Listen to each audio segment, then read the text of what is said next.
我係李偉東，我喺2021年入職消防處現職見習救護主任。我嘅工作包括管理救護站以及參與指揮救援工作。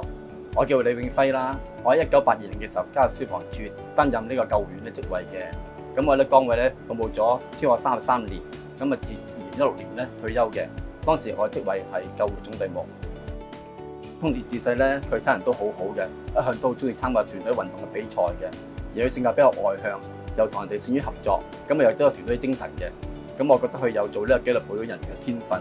咁所以喺畢業之後咧，我都鼓勵佢投入紀律部隊人員嘅工作。喺細個嘅時候咧，爸爸都會經常同我分享一啲難忘嘅救援經歷啦。久而久之，令我覺得呢份工作好有意義。當我畢咗業之後咧，我都選擇咗加入消防處救護主任呢個職系嘅。因為爸爸以前都駐守咗九龍東區一段長嘅時間啦，咁而家咁啱我都派駐咗去九龍東區，好多以前同爸爸共事過嘅同事咧，而家都會同我一齊出勤，就好似一班好熟悉啦，同埋好默契嘅伙伴一齊工作。我都會同我同事分享一下，八卦一下啦。阿東啊，點樣處理啲嘢，做得好唔好啊？順唔順利啊 ？OK 嘅。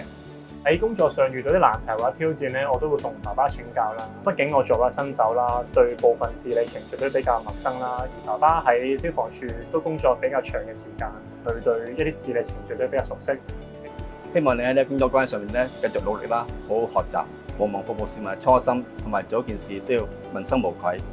好多謝你咁多年嚟都照顧我啦，教導咗我咁多人生嘅道理啦，同埋都想趁住呢個機會同你講返聲父親節快樂。